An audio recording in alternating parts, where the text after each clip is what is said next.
barasaabka gobolka Salel ayaa deeq gaadiidka badda ah ka gudoomay ururka dhalinyarada Ramad ee gobolka Salel oo wakiil ka ahaa ururka samafalka gobolka Salel ee Hudon Human Development Network. barasaabka gobolka Salel mudane Cabdullaahi Faarax Medhane ayaa waxa gudoonka gaadiidkan oo ka koobnaa 5 laash oo nooca kalluumaysiga badda ah ku weelinayay isuduwaha wasaaradda kalluumaysiga gobolka Salel mudane Cabdulqaadir Ismaaciil Jaamac iyo xildhibaan Cabdinaasir Jaamac Xoosh. munaasabadan ayaa waxa ugu horeyn ka hadlay mudane Ibrahim Umar Ahmed oo kamid ah ururka dhalinyarada Ramad ee gobolka Salel isla markaana ku hadlaya afka ururka samafalka gobolka Salel ee Hudon. waxaan si wanaagsan ugu mahad celiyay ururweynaha Hudon oo uu sheegay in ay xaqiiqdii wax badan ka geysteen baahiyo badan oo ka jiray gobolka Salel isla markaana ay wax badan u hadhan yihiin oo gacanta ku hayaan. geesta kale waxa uu u mahadnaqay mudanahani barasaabka gobolka Salel iyo marti sharafta kale ee ka soo qayb gashay xafladani. mahadnaq waxaan u soo jeedinayaa gudoomiyaha gobolka Salel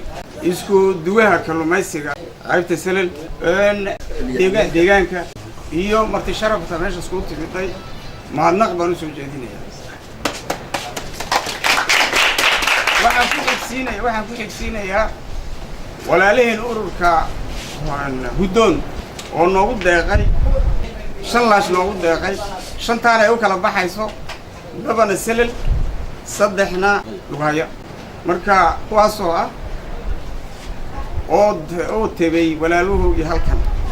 degana waxaan leenahay mahadnaq baan u soo jeedinaynaa. ilaahayna ka abaal mariyo. sidaa darteedna waxaan ka faa'iideysanayaa fursadda maanta ee weyn alla weyne inaan ku wareejiyo mafaatiixda gudoomiyaha gobolka Salel Cabdullaahi Faarax Medhane.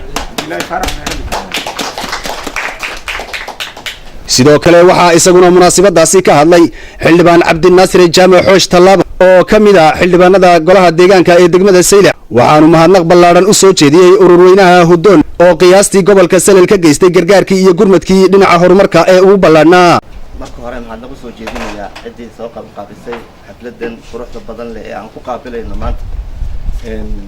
laashashka ay noogu deeqeen walaalaha ee qurba joogta gaar ahaan ururka la yiraahdo Hudon oo wallahi xagga deeqaha qayb weyn ka qaatay gobolka Salel sida dhaqtarka weyn ee Xariirad dhaqtar kale oo beerisana qorshihiisa ku jira howlo badan oo aan ku soo koobi kareyno gobolka ka wada. waxaan leenahay hambaliyo ururka Hudon oo buuxiyay baahiyo badan oo dadka deegaanka ay u baahnaayeen. murti waxaan leenahay waan gudoonay wad mahadsantihiin laashashkaas oo sida naloo sheegay ay 2na Salel yihiin Saylac yihiin 3na ay Lughay yihiin. cidda ay u daneeyeen in ay gaadhsiiyaan waa dadka deegaanka. waxaan leenahay waxaad qabateen shaqadii gol ahaan aan anagu dadkayaga aan u qaban lahayn roolkii aan lahayn baad buuxiseen. waan ognahay in ay deegaanka uu iska daciif yahay hadday dhinaca dhaqaalaha tahay hadday dhinaca waxbarashada tahay hadday dhinaca caafimaadka tahay. sidaa daraaddeed cidna uma maqna ceelna uma qorna. waxaan jeclahay inaad saad uga warhaysiin hawshana aad inta in halka aad wadiin aad ka sii kordhisiin. walaalaha yagan deegaanka ee qolada kalluumaysiga ee kaashatada waxaan leenahay yagana walaalihiin waxa ay nagu deeqeen in aad dayac tirasiin oo aad sida la rabo aad u ilaashatiin wax soo saarna aad soo saartiin si aan dadka deegaanka nala yaala sida uga faa'iideysanayaan khayraadkan uga faa'iideysan. assalaamu calaykum waraxmatullaahi wabarakaatuh. waxaa kale oo isna goobtaasi ka hadlay isuduwaha wasaaradda kalluumaysiga mudane Cabdulqaadir Ismaaciil Jaamac oo aad ugu mahadnaqay cid kasta oo gacan ka geysatay hawshan ballaaran ee gaadiidka badda ah isla markaana lagu horumarinayo kalluumaysatada yaryar ee ka xoogsata badda gobolka Salel. waxaan mahad weyn u celinayaa ciddii soo qabanqaabisay xafladan maanta aynu daahfurka ku samaynayno. aad baan ugu mahad celinayaa. waxaan kaloo mahad celinayaa madaxda gobolka ugu horeeyo barasaabka taliya ku-xigeenka qaybta booliiska xildhibaanada. annaga de waajib bay nagu tahay waxa laala wax bahweynta aanu maamulkeeda hayno iyo sharcigeeda kusoo kordhayaba inaanu goobjoog u ahaano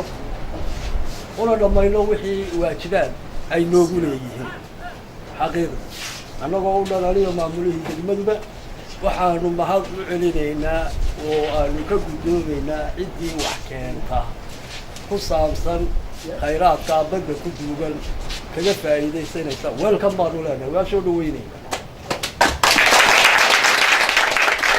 guntii iyo gabagabadii waxaa xafladaasi soo afmeeray gudoomiyaha gobolka Salel Mudane Cabdullaahi Faarax Maydhane waxaanu barasaabku u mahadnaqay ururka Ramad ee dhalinyarada gobolka Salel isaga oo ku amaanay inay gobolka ka geysteen dhalinyaradani waxqabad ballaaran oo la taaban karo isla markaana dabaray baahiyo badan oo ahayd inay dawladda dhexe wax ka qabato sidoo kale waxa uu barasaabku mahadnaqtaasi la mid ah u soo jeediyay urur weynaha Hudoon ee loo soo gaabiyo magaciisa Human Development Network ee ay ku bohoobeen jaaliyada gobolka Salel ee dalka dibadiisa waxa kale oo dardaaran u soo jeediyay barasaabku ka faa'iideystayaashii fursadaasi waxaana hadalkiisii kamid ahaa nooca ururka Hudoon hawlaha ay kaga jiraan gobolka iyo dadkooda oo maaragtay iyagu ay maqan yihiin wax badanna ay hore u soo sameeyeen dhakhtarka xariirad baa kamid ah Hudoon baa dhistay dhakhtarka maxaan ku idhahay dhagaxa la dhigay ee Gaarisa Hudoon baa maaragtay wada maantana shallaash bay u soo direen labada degmo Saylac iyo Lughaya laba Saylaca iyo saddex Lughaya si ay dadku ay uga faa'iideystaan khayraadka badda aad iyo aad baan ugu mahadnaqaynaa waxaan leenahay walaalo jira tol jira inta aad qabateen iyo in ka badanna waad qabanaysaan Allah inagu garab galo Allah inagu asturaan leenahay dadka alaabtan loo soo dirayna waxaan leeyahay